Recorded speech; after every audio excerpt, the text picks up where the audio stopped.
Okay, hello. Today on Open Air Creative, we're going to talk about when different spirits come in. So I'm going to share what happened to me or what I noticed showing up for me, and hopefully if you guys have experienced similar things, you can feel more seen and heard and understand that there is different things that are coming in for a reason. So what I noticed was in how the spirits started to show up for me was the stories that I've told before, but it was that were people that had passed on from my personal life, so people that I had lost. And it was almost as though they needed to be the first ones to show up for me because I was in such heartbreak over losing them, that the guidance, when it started to show up, and yeah, years later, some of these people didn't show up until 16 years later, 20 years later, because of the hardship that I was going and the childhood trauma that I had blocked out, that needed to come to surface at a specific time for me to then heal from it and then be able to have the strength to tell my story, to then help others who have been through similar heal from very similar things, which is a lot of us repressing our pain in the first place and fearing being vulnerable, fearing telling our stories with the world because we are scared of judgment. We are scared of what people are going to think. We don't feel valid in it. So many of these ways that we hold ourselves back. So when the spirits showed up for me, they knew that it was time to help guide me to my healing. And at first it had to be just them that showed up, because I was so disconnected that it was almost as though, and this is what I've pieced together years later, it was almost as though if I would have gotten messages from other people first, it would have feared me so much that I would have repressed it and I would have pushed away further from it. And so they had to come in, and it had to be the people that I love and lost, because I was so deeply grieving. And so it almost started with the deepest grief, him showing up, and then slowly, as I progressed with understanding what was happening, understanding the connections that were coming in, the messages that were coming in, the way I was being guided, then increased every year. So in 2014, Arlen showed up 6 years after he had passed, and I blocked it out. He showed up very temporarily in this moment. And then probably almost 6 months later, he showed up again in a stronger way. And then that catapulted things for him to keep showing up more and more, and it got stronger and stronger every year. Yet I was still repressing the messages.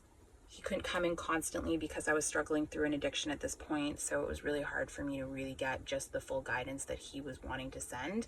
And again, I think that I was still fearing what was happening because I didn't understand it at that time, because this stuff isn't talked about in these big details.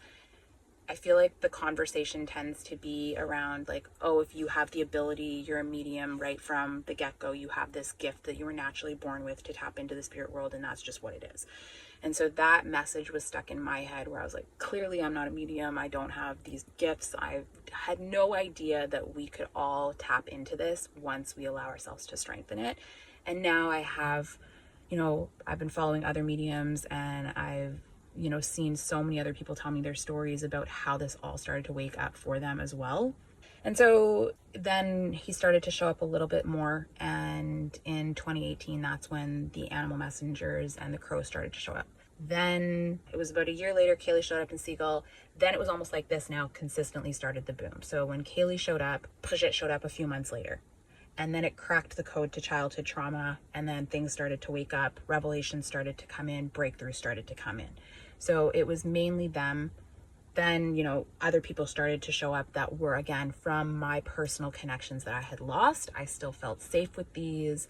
I could understand it. In this time frame, there was one other spirit that would show up. I have mentioned this before, but it was that old, wise, elderly woman that would show up and send the message about somebody's coming. And so that was a big transition that would happen. That one I felt very safe when she came. All of them, honestly, so far I have felt very safe with. I've only had a couple experiences where I haven't, and I just feel like I was being tested to understand that I can tell energies that I'm not comfortable with to go away. In this time, I was kind of confused still to what was happening, and I have a friend who's a psychic medium, and I was talking to her about it. And what I was noticing was almost like there was an increase that would happen. So every year things started to shift from 2014 on for me. And then, 2020, my grandma showed up. Then in 2021, this is where things started to change and shift a little bit more. So 2021, I remember being out walking at a park in Ottawa. I was walking at Stanley Park in Ottawa, and I was in the New Edinburgh I was near the park, but I was also in the residential area. And out of nowhere, I had a very, very strong, vivid flash. And it was very interesting because these people stacked. So these are just experiences that I've had. You might have these show up in a different way, but this is what showed up for me. So on the bottom, a man that was probably mid to late 50s, gray hair, showed up. A slender man flashed at my face here and stayed. And then above him was a probably mid 30-year-old woman with a short, very blunt bang bob, dark hair. Like I said, more of the millennial kind of range. And then she also flashed and stayed. And then above her was an older lady in a rocking chair with yarn. And so they all flashed and then stayed. And then when I got all three of them, they took off. And I was just left wondering, what is this? Like, I don't know who these people are. Like, who are you? What is this? Why are you showing up to me? I don't know if I'm supposed to deliver a message. Who is it for? I didn't even know to ask these questions. I just saw these people and was like, this is weird.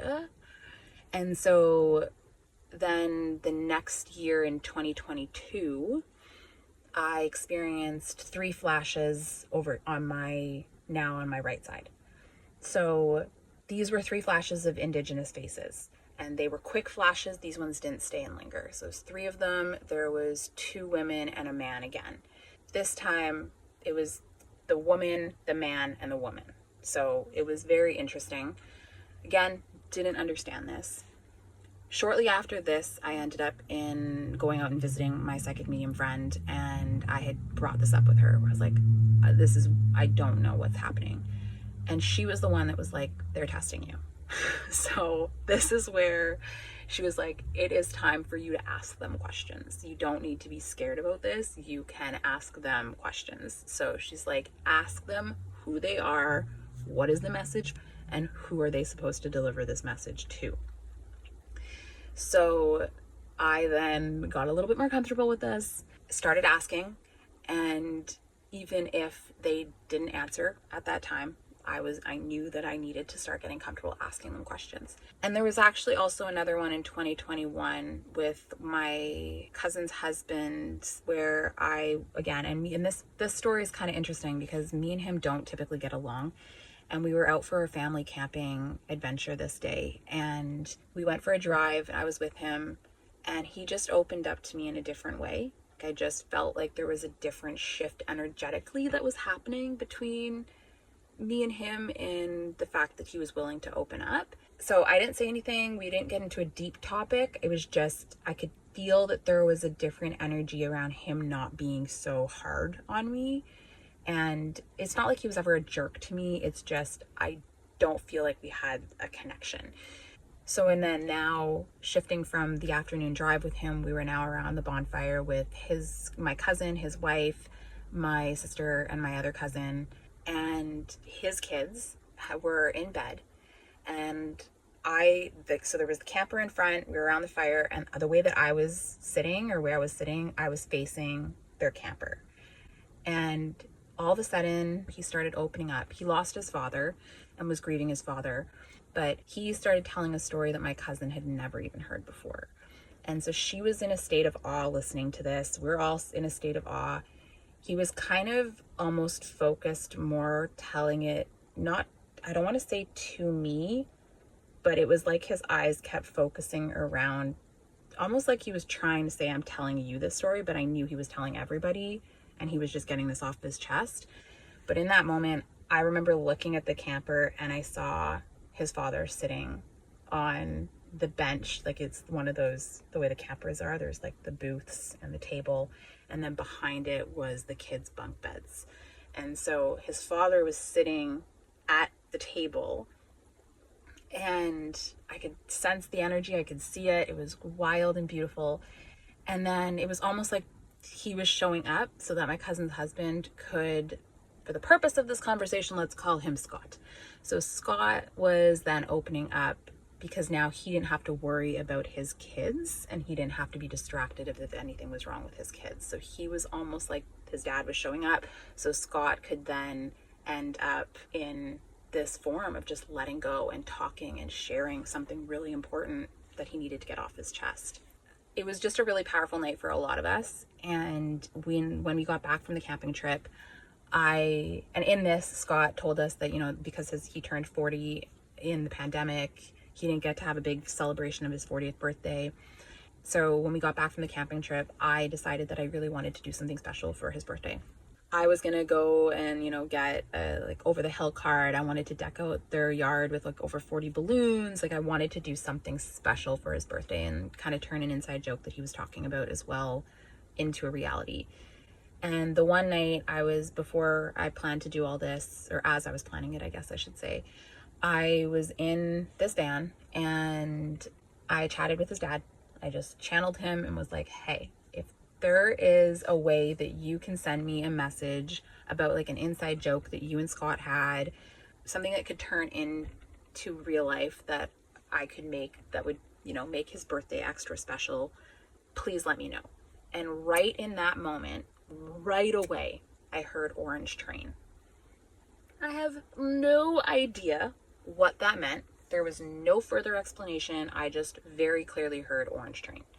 So I tried to buy a little orange train, make something happen, and I couldn't at the price point that I had. So I had written it to Scott, and I, just told him that this is what happened. He did not respond to the message. I don't expect him to, because I think that was probably one of those things where he's like, she's crazy. What the F? So yeah, he ended up not responding, but I truly know deep to my core that there is something that one day, whether it's going to be he has a revelation about an orange train, whether that was like his dad had accidentally broken an orange train, or there was an inside joke that they had, or it was a favorite toy, or he even just gets a revelation or a message from his father as he's driving and there's a train track and an orange train passes by. Like, there will be something about an orange train. I was just told in that moment to deliver a message about an orange train. So I just did it. Okay? Sometimes you're the messenger and you have no freaking idea what the impact is going to be on the other person. So that's another thing that I had to just kind of come to terms with and be like, people are going to think what they're going to want to think, and that's fine. That is their right to think that about me. I know who I am, and I know the role that I'm supposed to play in this world, even if to this day it still kind of confuses me. I just trust deep to my core that I'm supposed to follow my heart, I'm supposed to follow my soul, and I'm supposed to follow these messages and the delivering of some of these messages as they show up. So if similar things happen to you, please, please, please trust it. Do not doubt yourself. The spirits are going to get so much stronger this year. It is the time. We are needing so much help down here, and they know it. And there is so many of us that can benefit from the connections that we gain to ourselves with their help, and also to other people who need this, who are really pushed away and repressed from all of this, because this is something that's literally repressed in so many of us at such a young age. So 2020, my mammal showed up. 2021 was the stacking on this side and Scott's dad. 2022 was the flashing. Then I was told to have the conversations. Then 2023, my grandma shows up. So my second grandma, and very, very strongly sends 5 messages all back to back. Pretty sure it was 5. And very, very strong. Very interesting how it happened. I was parked at Victoria Park in Charlottetown, PEI, and my mom told me she'd passed. And in that moment, I was planning on staying in the city for a little bit longer, but after I heard that my grandma passed, I just wanted to be in the country by, a secluded ocean spot that I love to go to. And so I decided to leave. But before I left, there was a couple sitting on a picnic table who were having a glass of milk, and the gentleman wanted to see more about the van. So he comes over and he chats with me about the van, and he then offers me a glass of milk. And I was like, no, thank you, because I'm vegan. I didn't say that to him, but I just declined the glass of milk. And he goes to his car, and then he comes back and he offers me some cookies. Again, being vegan, I declined politely. Still hadn't told him I was vegan yet. So he goes back to his car and he comes back and he offers me some of their leftovers that they had packed. And at this point I said, no, thank you, I'm vegan. So he goes to his car, comes back, and he has potatoes, 2 bags of those like mini potatoes that have like the pre-seasons and stuff inside of it. And at this point, like, anybody who knows me knows I am a potato lover. So he offers me the potatoes and I gladly accepted. And it just so strongly in that moment, I was like, that is so my grandma. Like, she literally just passed. And if you knew my grandma, and this is I feel like this is a classic grandma move. Like, you're not going to say no to grandma. Grandma's going to feed you or offer you something to drink, and you're going to say yes to grandma. So she's going to keep offering you until you finally just say yes. So I totally laughed hearing that. And then accepted the potatoes and then took off to my country spot. As I'm driving my country spot, all of a sudden the road leading up to it is lined. The bushes are lined with wild roses. Gorgeous, gorgeous wild roses. My grandma's name was Rose. I was like, oh, okay, grandma's showing up. Then I had my van door open, but I had the bug net up, and all of a sudden a butterfly starts suctioning itself to the mosquito net, like just full blown suctioning itself to the mosquito net and then flying away. And then suctioning itself to the mosquito net and then flying away.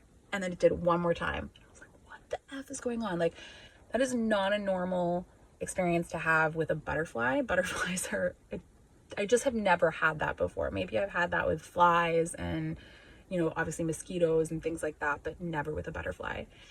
And so I was like, this is weird, but again, discrediting it because it just seems to be my natural tendency to want to do that.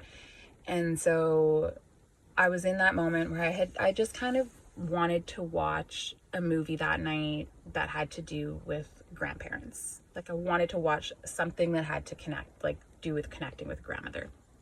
So I had Googled a movie list, and the first one that popped up, the movie had to do with the grandma and the granddaughter doing an experiment with caterpillars turning into butterflies. And so right away I knew, okay, the black butterfly is grandma showing up. And then later on, I had gone back to my spot. I was hanging out in my hammock and chilling and reading, and I was parked at this one spot that normally I move around a little bit more, and this time I had parked and kind of stayed at that spot for a little bit longer. And so I was there for probably a little over maybe 5 days or so. And I come back to my van from being at my hammock spot, and there's a note left on my windshield. And the note is from a cute little couple that lived up the street, and we're like, hey, we noticed your van here and we want to offer for you to come fill up your water, come do laundry, come shower if you need, and we're making you a loaf of fresh homemade bread first thing. It'll be ready first thing tomorrow. And right away I was like, oh my God, this is so grandma. Like, this is so clearly grandma, because in my head I was like, I'm in trouble, like somebody's mad at me and I'm gonna have to move the van, and like, is it a ticket? Like, all of this. And then when the fresh bread came up, I was like, this is so grandma. Like, she would make the best homemade bread all the time. So that was 2023. Now we're into 2024, and I'm actually going to save this one for a part 2, because this one they're all very special.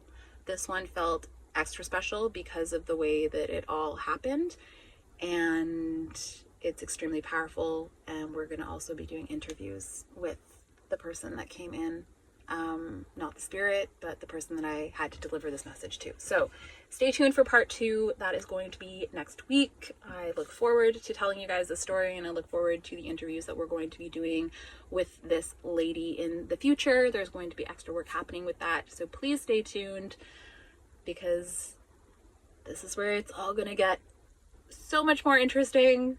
We're gonna dive into some pretty wild, awesome, fun stuff. So I appreciate you guys listening, and if you've had connections that are similar to this, please do not discredit them. Again, trust the messages that are coming in for just you. Trust the way that this happens.